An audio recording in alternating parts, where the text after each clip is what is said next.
Nous allons maintenant aborder les outils intelligence artificielle. Nous n'allons pas coder l'IA, mais nous allons juste apprendre ces outils qui sont déjà prêts pour l'utilisation. Et à chaque fois qu'on apprendra l'IA dans des vidéos, nous apprendrons toujours des outils, comme dans cette vidéo. Dans cette vidéo, j'ai préparé pour vous des outils IA qui pourront vous aider au quotidien et qui pourront vous sauver dans beaucoup de situations. Salut, je m'appelle Joey de la chaîne Joey Friction. Si c'est la première fois que tu découvres la chaîne, abonne-toi et active la cloche de notification parce que ça m'aide beaucoup. Et d'ailleurs, si tu es tombé sur cette vidéo, c'est parce que tu aimes bien l'informatique. Sur cette chaîne, je partage régulièrement des astuces informatiques qui pourront t'aider au quotidien. Alors c'est parti. Les premiers outils, nous allons parler des Canva. Canva qui est très pratique pour le design. Si jamais vous travaillez dans des bureautiques, dans des endroits où les graphiques est demandé, dans des endroits de réalisation, etc. Canva est très bien placé pour vous parce que vous serez assisté par l'intelligence artificielle. Alors c'est parti sur mon ordinateur. Alors là, je suis déjà sur mon PC, mon ordinateur. Pour accéder à Canva, tu as des possibilités. Tu as soit la possibilité de venir directement dans les navigateurs pour aller charger leur site web.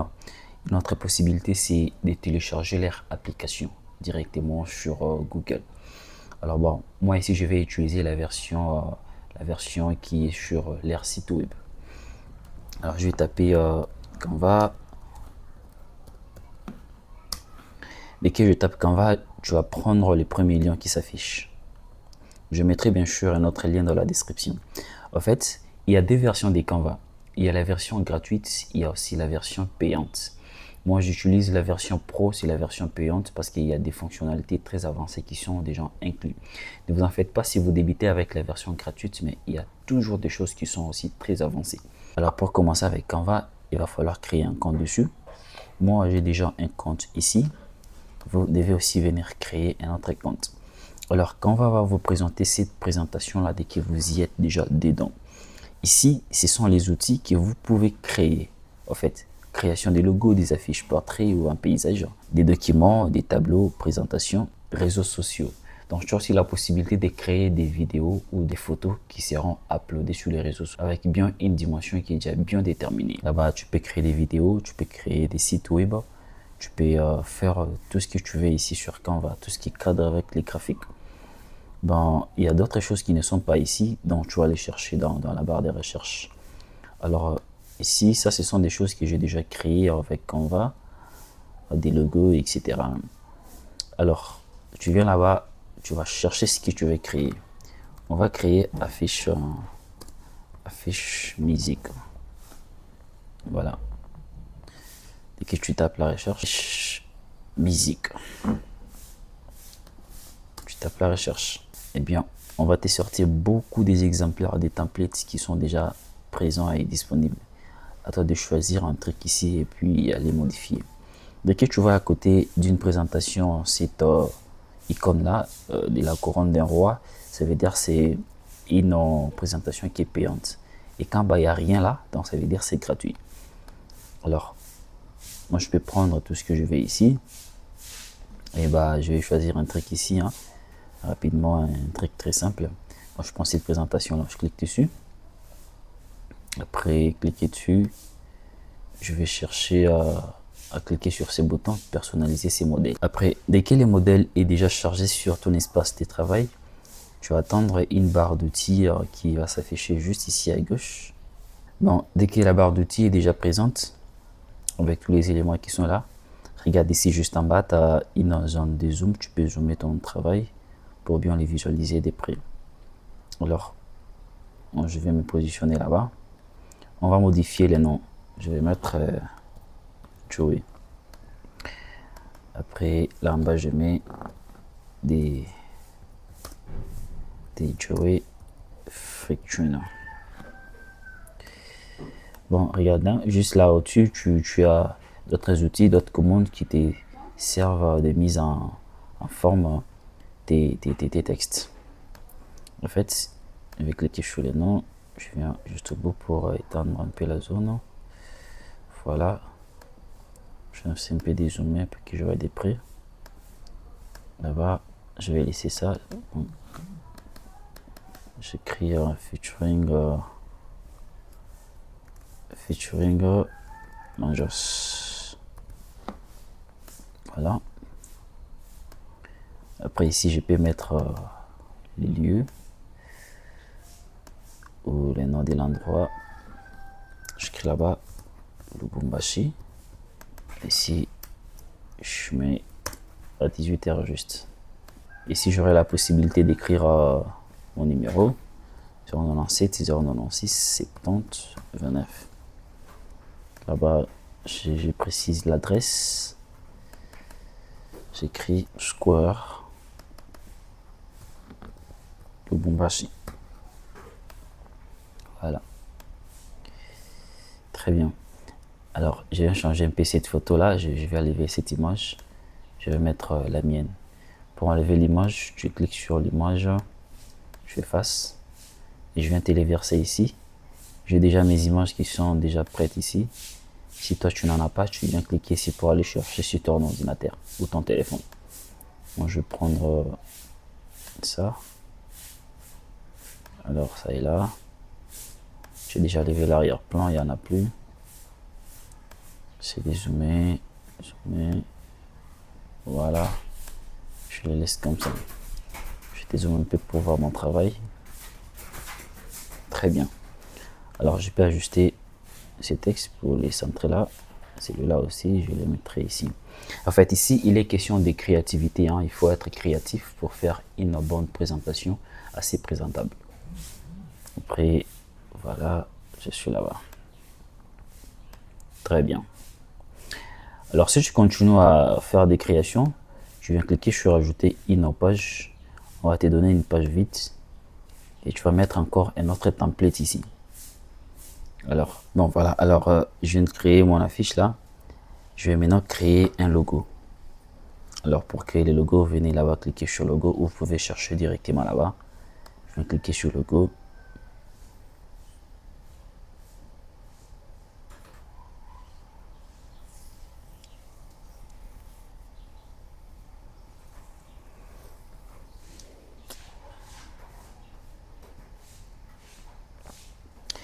Voilà, très bien. Alors j'ai fini de créer mon affiche. Là maintenant, je vais créer un logo.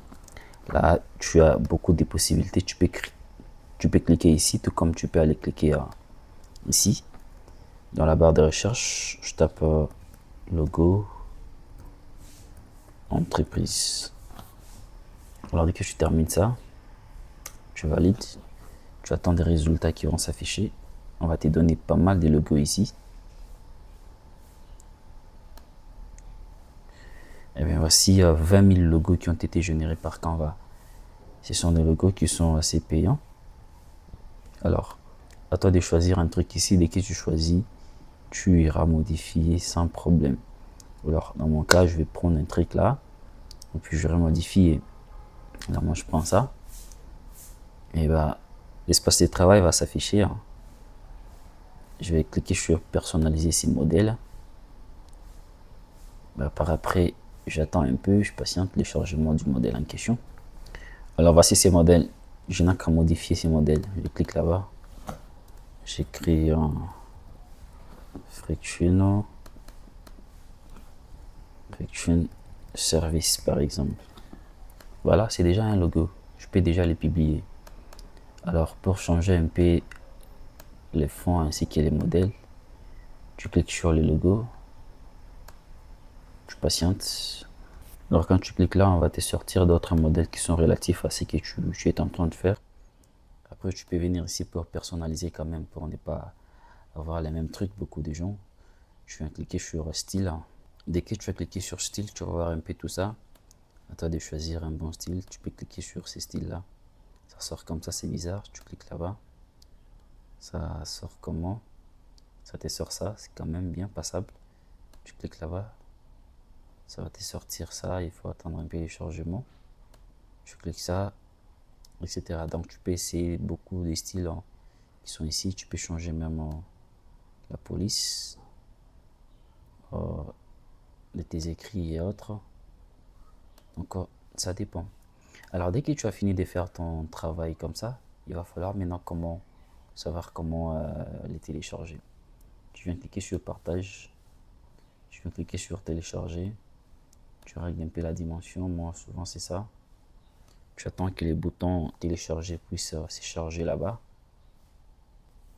Et bien dès que les boutons télécharger est prêt, tu cliques sur télécharger. ton travail viendra bien se télécharger. Comme tu vois, le chargement est en train de se faire ici. Et au bout de ces chargements, il sera téléchargé localement sur ton PC ou sur ton téléphone. Eh bien, il est là, il est en train de se charger. Là, il va falloir lui patienter. Voilà, très bien. Alors, deuxième outil intelligence artificielle que j'aimerais te présenter. As-tu déjà vu ces genres d'images? Ou as-tu déjà vu ces genres d'images? Ces genres d'images ont été générés par l'intelligence artificielle. Et l'outil qui fait ça, ça s'appelle DALL-E. DALL-E, c'est un outil qui va t'aider à générer des images. Juste en écrivant, tu crées une image en donnant la description de comment tu veux que l'image soit. Donc, c'est une intelligence artificielle. Et bah, dès que tu es déjà sur l'ordinateur, tu peux taper dans la barre de recherche. Tu tapes DALL et à la fin, tu valides comme ça. Tu vas tomber ici, c'est un outil d'OpenAI. Tu vas cliquer là-bas. Le premier lien que tu vas trouver là-bas sur Google. Bah, pour utiliser cette application ou cet outil, il faut créer un compte puis se connecter. Alors, moi j'ai déjà créé un compte. En fait, tu vas tomber là-bas. Je t'ai présenté rapidement les outils qui sont ici en rapidité. Ben, tu as une petite zoomette là-bas. Tu peux zoomer tes images que tu as créées ici. Là-bas, tu peux les mettre en album, historique, etc. Alors, là-bas à gauche, nous avons l'option créer. C'est l'option qui va beaucoup nous intéresser dans cette vidéo. Dans créer, tu as quelques éléments qu'il faut savoir rapidement. Modèle ou personnage. Tu peux cliquer là-bas pour chercher les modèles, les images que tu veux vraiment créer. Alors, là-bas, rapide, c'est pour taper la description. Donc, tu vas décrire ici à la main ce que tu veux vraiment créer. Et ici, tu as les guides d'images. Les guides d'images, ce sont les exemplaires que tu veux vraiment recommander. Donc, ce sont des références des styles, références des posters, références des compositions, références d'images, etc. Tu peux lui dire que crée-moi une image comme j'ai une image qui ressemble à cette référence des visages que j'ai mis là-bas. Donc, tu viendras au préalable mettre une image ici. Tu cliques sur le plus. Cliquez ou faites glisser pour télécharger. Tu vas chercher une image sur ton PC. Tu cliques sur l'image. Tu l'ouvres et l'image viendra là-bas. Et donc, tu vas créer une image conformément à ce que tu as mis là-bas. Alors, c'est pas le but ici. Nous, on va voir juste comment générer une image. Là-bas, tu as la taille. Tu peux régler la taille là-bas, la longueur et la largeur. D'autres options, vous laissez comme ça. Ici, c'est le nombre d'images. Je vais mettre 3 là-bas. On va après. C'est bon, c'est tout ce que tu peux savoir. Alors, on vient rapidement ici sur l'option rapide pour décrire notre image. On lui dit ici, crée-moi une image d'une fille qui programme les lignes des codes. Voilà. Je clique sur créer. Là, tu vas devoir attendre, les images vont s'afficher ici sur cette barre là. Voilà, comme tu es en train de voir les chargements de ces images. Voilà, très bien. L'IA a réussi à générer les images. Il nous a généré 3 images et il ne reste plus qu'à les télécharger. Vous pouvez cliquer là-bas sur le bouton télécharger. Cliquez là-bas. Cliquez ici. Ces 3 images vont se télécharger sur votre PC ou sur votre téléphone. Et vous les trouverez ici. Très bien. Alors, maintenant, tu sais comment est-ce que tu peux t'y prendre avec ces deux outils intelligence artificielle que je viens de te présenter dans cette vidéo. Et bah, tu vois que même si tu ne connais pas les graphiques, même si tu n'es pas un designer, même si tu n'as jamais créé une présentation graphique, avec Canva, tu peux tout faire en fait. Tu peux tout faire. Et ça va t'aider et tu seras assisté par l'intelligence artificielle. Rendez-vous dans une autre vidéo où je vais vous présenter encore 2 autres outils intelligence artificielle qui vont encore t'aider au quotidien. Alors c'est parti, c'est terminé pour cette vidéo.